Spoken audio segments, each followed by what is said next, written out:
So joining me in our session titled All About the Cloud, Security, Productivity, and Benefits is Tracy Santos, who is our Customer Experience Manager, and Arcadia Balco, who is an Account Executive here at Encore. So thank you both for joining us today, and I'll pass it over to you.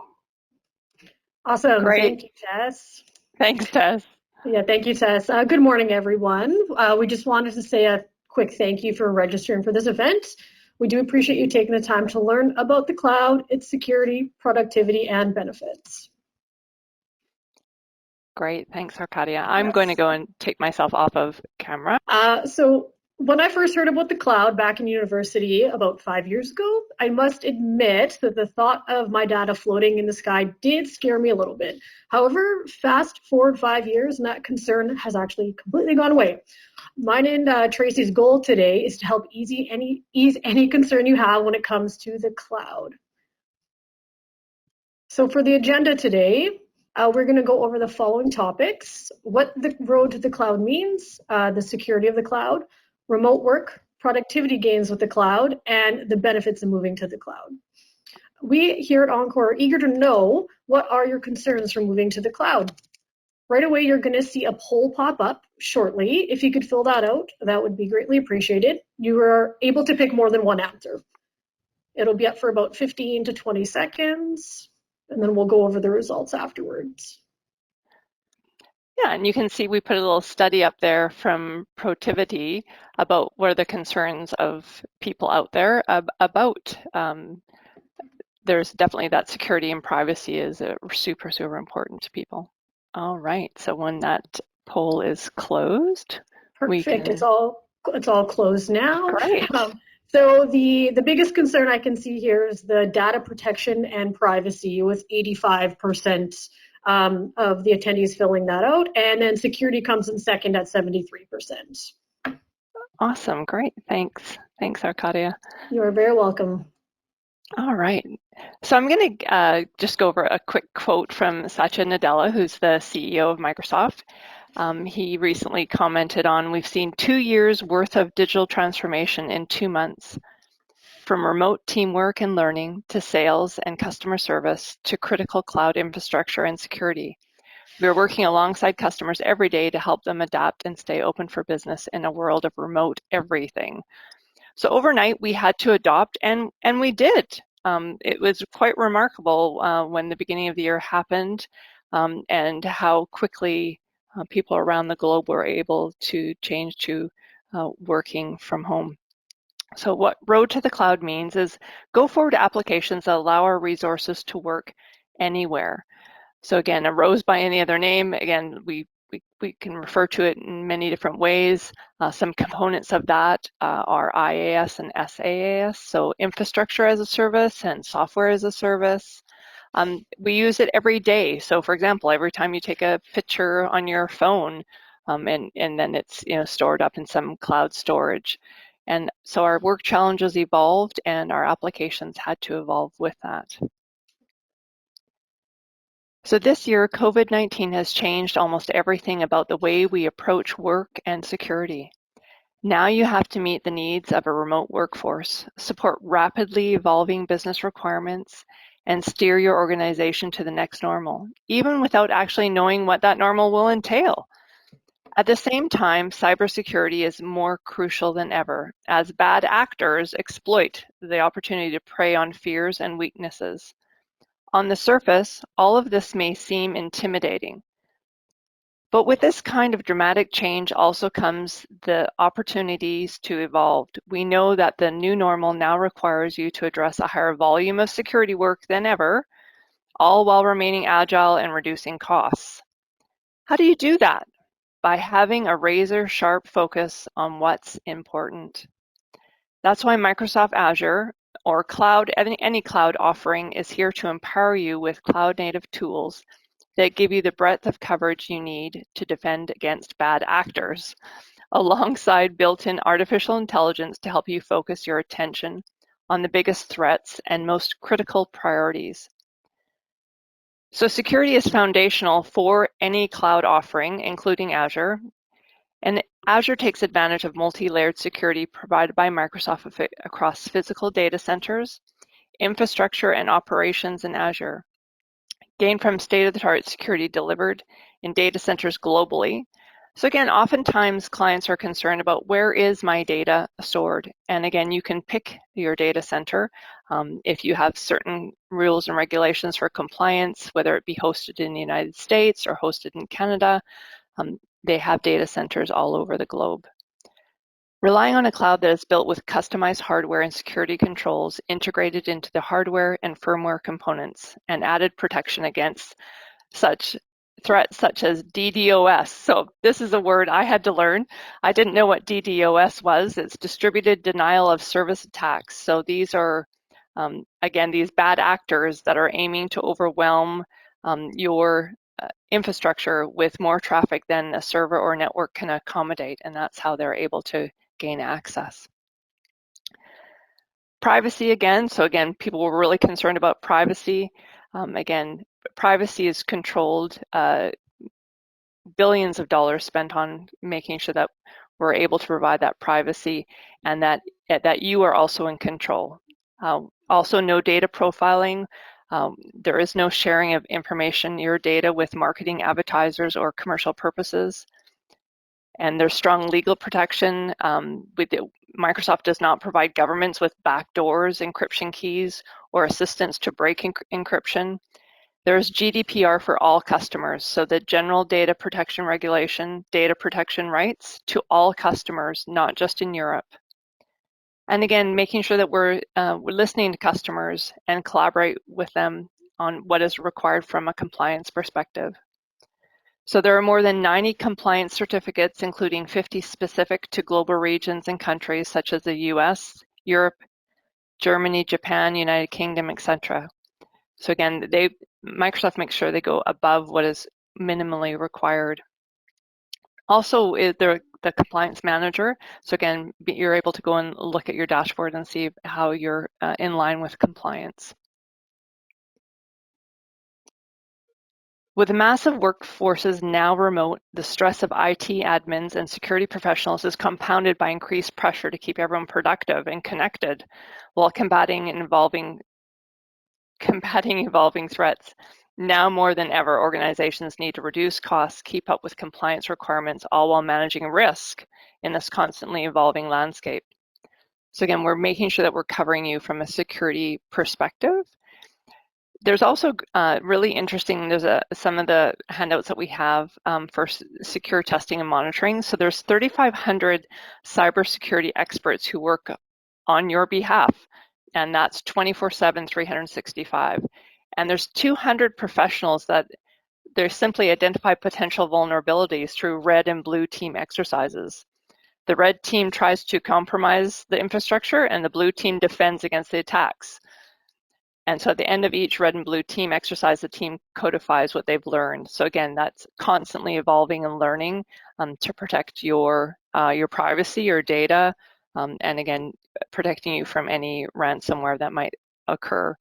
So there are threat protection policies, reports that you can view to see how your organization is doing, and then you can investigate, understand, and prevent threats.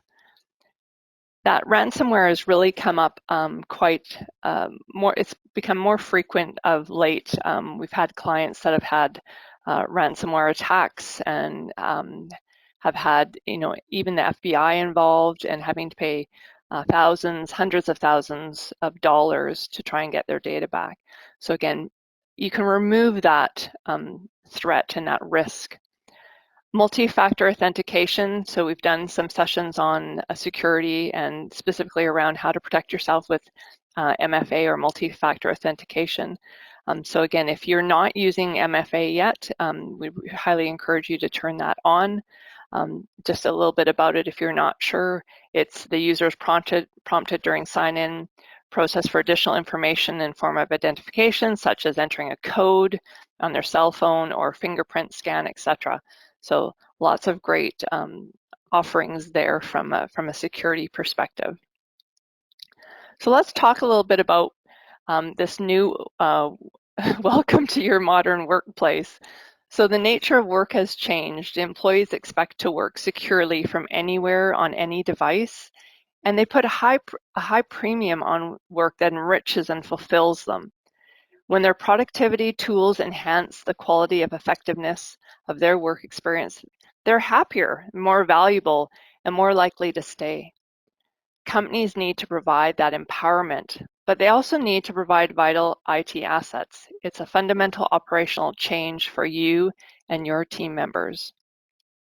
So some stats here, very interesting. Again, we know that we've got, this one particularly stood out for me was the 5 generations in our workforce. So again, I'm at the older end of that spectrum, and I think about, young people, children in elementary school and high school, and then they're coming into the workforce. They had those digital devices from a very young age, and again, they expect that. So we look at there's more electronic devices, how many people are working from home, and also our workforce that's working from home having that flexible hours. They're working different hours. So again, they're expecting that 24/7 access. And again, that collaboration, well, we have to be creative, and how are we going to stay in touch with people, and how do we work together, that ability, because we can't just go and sit in the boardroom or meet in our office and work on something together. So we're looking for those tools that'll help us do that. And again, that cloud powers that remote work.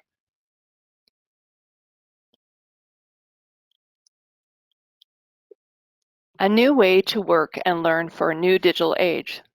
Exactly where we're at right now. When the pandemic first instigated a global shift to remote work, video conferencing emerged as an immediate solution to work from home restrictions.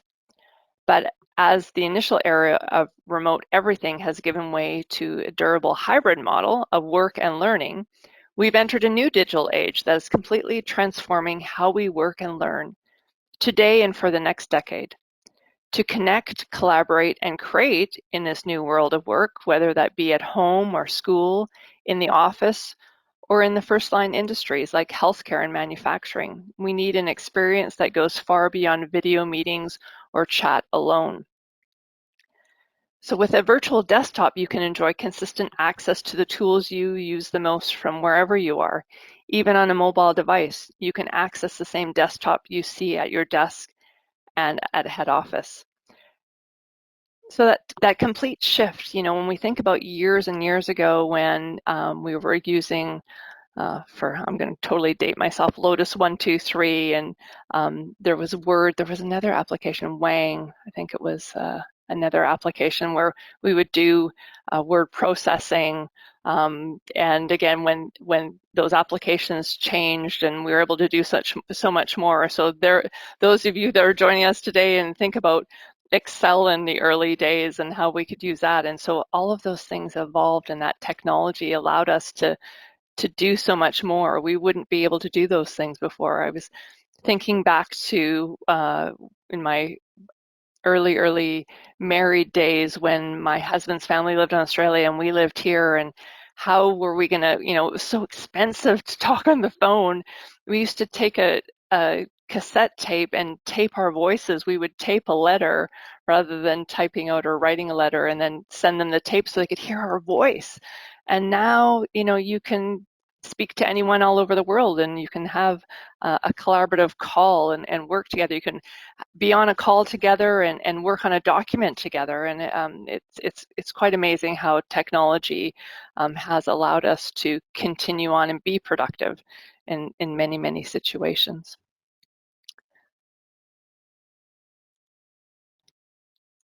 So I'm focusing on or chatting about some of the productivity tools that we have available to us today. So again, those, when we think about Office and all those Office applications and how they've evolved. And so again, you gotta love Microsoft, all these different names keep changing. And so we had Office, which was our historical Office, where we had applications like Excel and PowerPoint and Word, and then it was called Office 365, and now it's called Microsoft 365.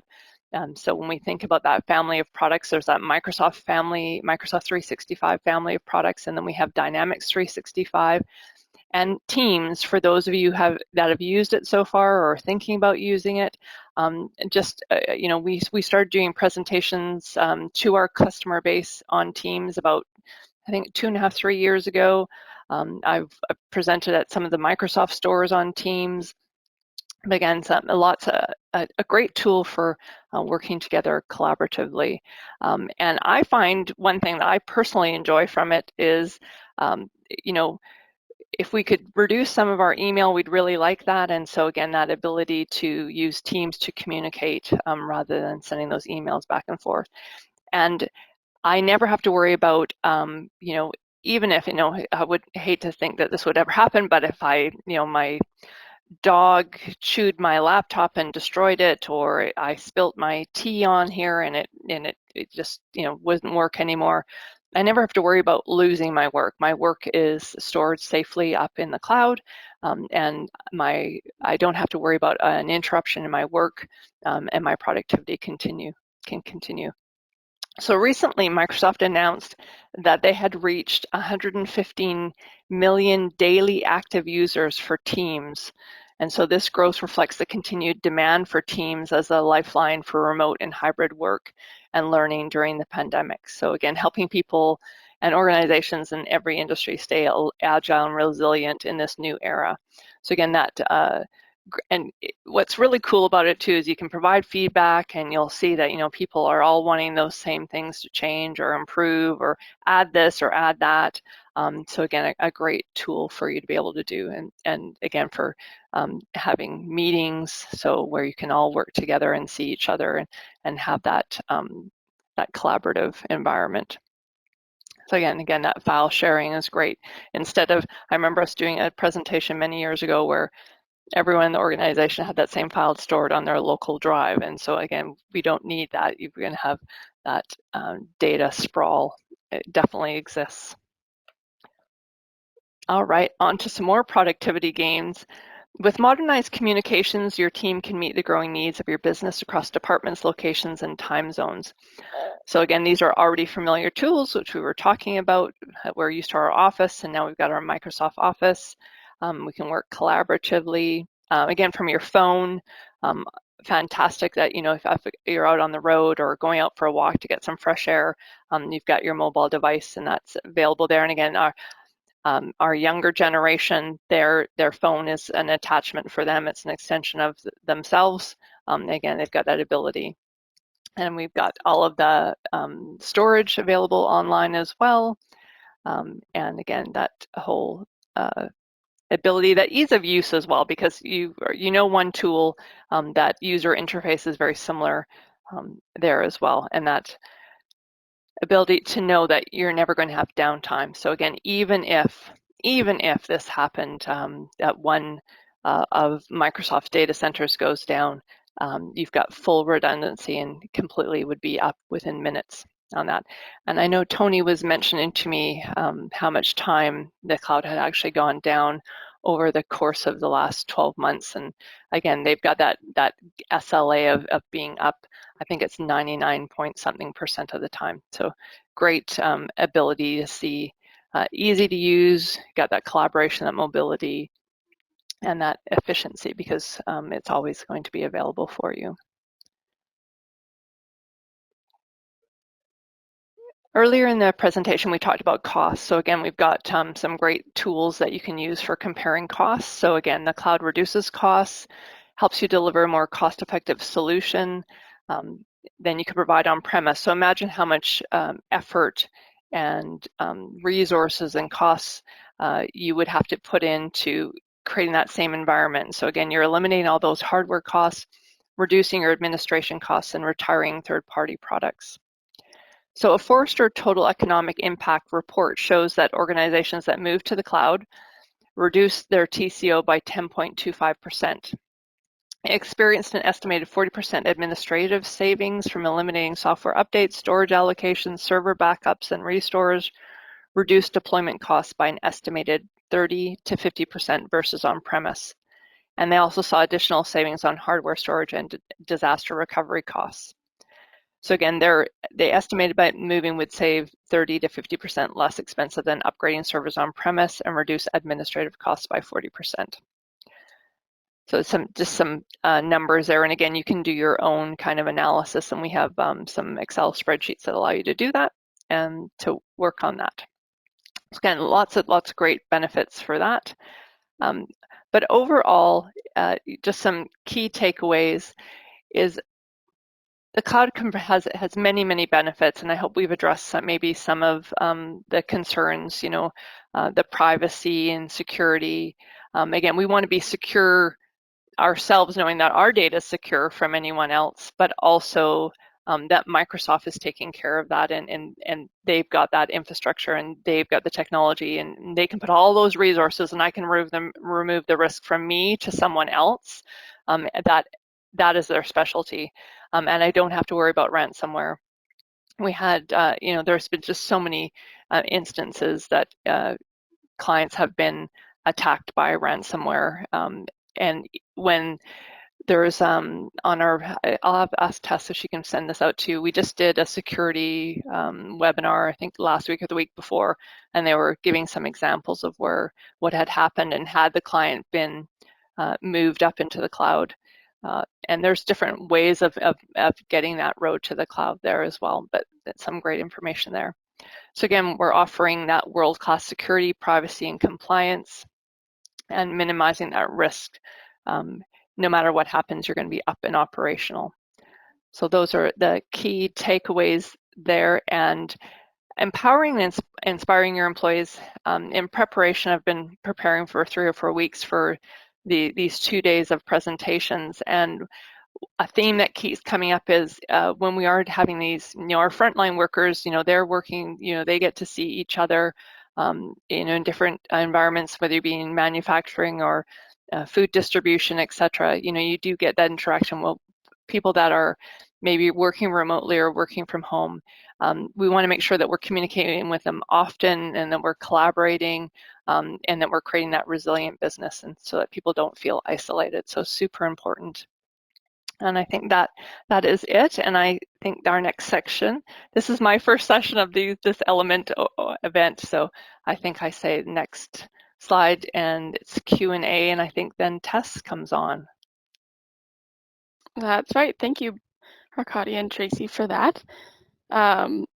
So we're going to move to questions. If you have any questions, please type them into the questions area in the control panel, and we'll try to answer them in the about 6 minutes that we have left of this session.